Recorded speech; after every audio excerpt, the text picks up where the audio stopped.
decent first year as the starter last year. Flips it ahead to Arian Smith.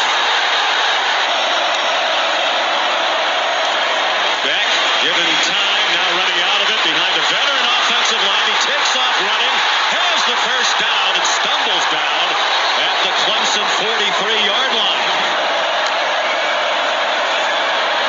Beck to the sideline, incomplete. He averaged more than 20 touches per game. They just went to the ground game and did a lot of this on 3rd and inches. Championship. 3rd down and 7. Warren Brinson has come off the field. Diving catch made and a good one, but short of the first down. Beck has Cash Jones on his left hip. They had a 3-receiver bunch to the right and another good tackle to prevent a first down. Play fake by Cade Klubnik. They have 23 yards of offense so far. Deep throw and a catch. A beautiful catch by Antonio Williams on a beautifully thrown ball by Cade Klubnik. What a throw by Cade Klubnik. A good win against the top cover corner of Georgia, Dalen Everett. Along with Patrick McInerney. Just perfect ball placement over the top by Cade Klubnik. As Williams is going to the ground, I think that's a catch. Looks like he has control. Is that foot down? As soon as he gains control, looks like that right foot down, that right knee is down. And remember, it's called a completion on the field as he's going to the ground. Let's take a look here. And it looks like it does, but does he have control? After further review, the ruling on the field stands. For the first down for Clemson's 1 for 3 on 3rd down. Play fake, Klubnik on target. Antonio Williams has a first down. There is a flag now, far side of the field. illegal formation on the offense. More than 4 players in the backfield. Little bubble screen, and Antonio Williams would have no chance. More of a monologue from Coach Sweeney. Nate Frazier in at running back. Highly touted freshman. Becomes active. Dominic Lovett down the sideline and shoved out of bounds by Wade Woodaz downfield. 2nd and 1. Catch made by Colby Young, trying to fill the void with the departure of the great Brock Bowers. On target, it's Dylan Bell breaking 1 tackle. He has a first down inside the 15-yard line. They're showing blitz. Back in trouble and sacked. Peter Woods, the sophomore. And they get some twists up here, and you'll see Woods just fill in as there's some disruption caused up front. Vic doesn't like anything initially. Woods slides up inside, working against Monroe Freeling, the sophomore. This is a 30-yard attempt. Carson Beck is the holder. You don't often these days see the starting quarterback doing the holding. The shots of coaches here. The fake to Mappa, then they throw it to him, and there's an example of a decision after a 5-yard loss. Clemson with 3rd down and 12. Klubnik on target, and Williams is banged out of bounds short of the first down. Will they try to draw him offside, or will they really snap it? They turn and call a timeout.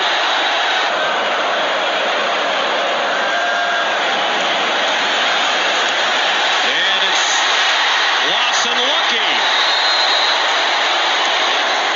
6 minutes to go in the half. 3-0 Georgia.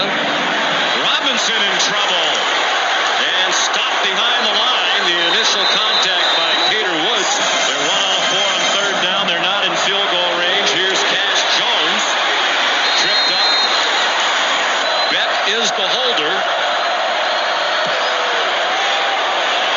And that one is good. Kirby might want to rethink the 35-yard line. Based on that one, that was good with plenty of room to spare. He's the fastest player on the offense. Another reason why they think they'll be better on offense. They haven't been better today. Randall's the target, and it's broken up by Julian Humphrey. Flag down. After further discussion, there is no foul for defensive pass interference on the play. Incomplete pass. On the 4th down. I like this no call, actually, because you see the left hand of Adam Randall actually trying to push off as well, but that's a bad throw there by Cade Klubnik. Randall's got 2-3 yards of separation.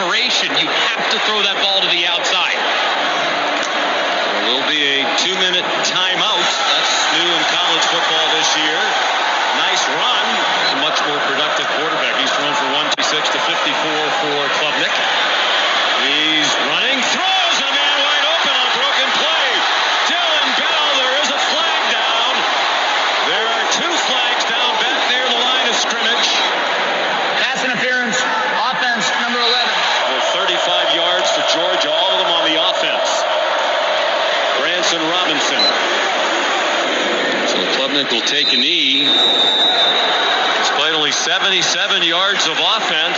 Clemson very much in the game. Bobo is using the communication right into the helmet of Carson Beck. There's a nice call. Well executed. Smith again. First down inside the. Within 24 hours of celebrating the second consecutive national title, Georgia was beset with tragedy. A sad story. You all know about that story. And it included a traffic accident where people died, and Georgia staff seemed to be responsible. And that was a tragic story. That shouldn't be pushed aside, but we aren't here to talk about that story right now, other than it signifies a timeline shift for the Georgia football program. They were celebrating a national title, the second one in a row. They're still celebrating into the wee hours, into the weeks after. Celebration did continue, and life did go on for us. It put a damper on the biggest moment any program could have. But we did have a wonderful reason to celebrate. Something that was magical. We had a midnight miracle to set up the clinching event. And Georgia had reached a point that few schools ever reach. Certainly no Georgia fans have ever had it so good. And most of us are happy about that. We were certainly happy about that into the months following that celebration. But, as I said, tragedy beset us almost 24 hours within receiving the title. And it continued. Todd Monken had been rumored to leave. Even in the later part of the season, it was topic of talk. Would Todd Monken stay? And he just kept winning games miraculously and making this offense click. And Georgia had never had an offense this good ever. A defense that couldn't be stopped. Georgia was on top of the football world. But Todd Monken was going to leave, or he could. And Kirby Smart was going to have to make a decision if he left. And so we all thought he was busy on his computer looking through his Rolodex trying to find the best possible candidate to run this magnificent offense. The secret ingredient to winning 2 national titles, no doubt about it. We could talk about that for quite a while. It's not an argument. And that's where the second shoe dropped for Kirby. Todd Monken did go to the NFL, and he did have to find another coordinator, but he had done it before. Kirby had done nothing but hit 5-run homers for Georgia since the day he got here. That's what Kirby Smart did. He hit 5-run homers. Everything he did was over and above. And his success was coming along. There were some obstacles, but by 21 and 22, he had overcome. He was considered the face of college football. And another coaching hire, and everybody's expecting another 5-run homer. And what does Kirby do? He hires Mike Bobo.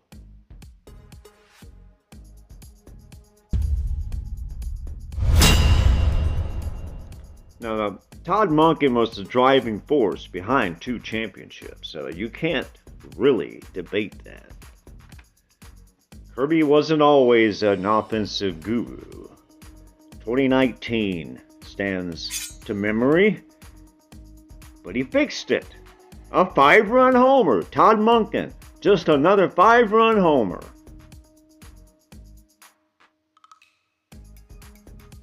But after this title, the pendulum began to swing the other way.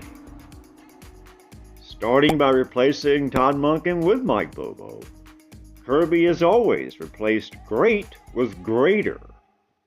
For every coordinator, even a water boy that decides to work at Arby's is replaced by a better water boy.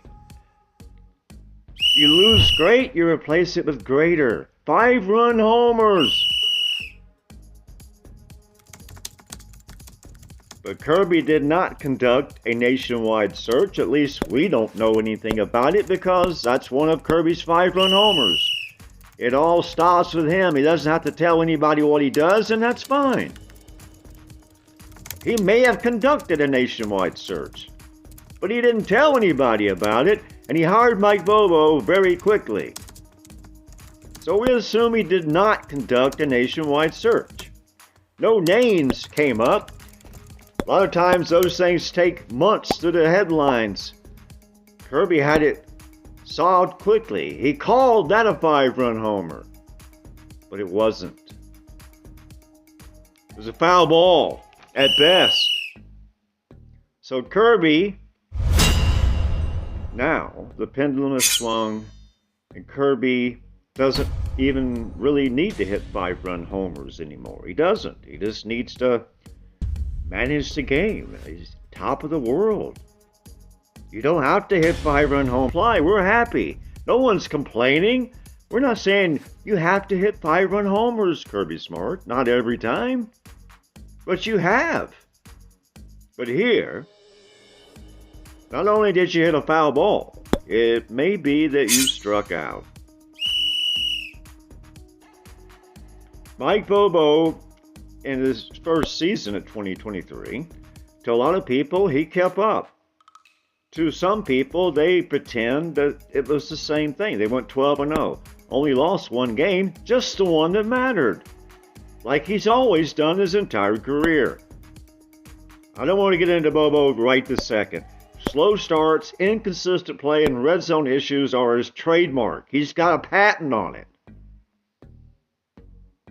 He's never won a title, even with a 13-1 record last year. Nothing. A division title. He got the last one of those. Those aren't titles. Divisions aren't titles. They're an expectation. And this time, Kirby did not replace great with greater. But it might be worse than we think. Bobo clearly isn't great. But is he actually something much worse? It's very possible that Mike Bobo is simply not a good thing for any program, and certainly not a good thing for a program that has aspirations and the opportunity that Georgia has. Even as we speak, they have this opportunity. But it is becoming apparent that the one 5-run homer that Kirby needed to hit, he may have struck out.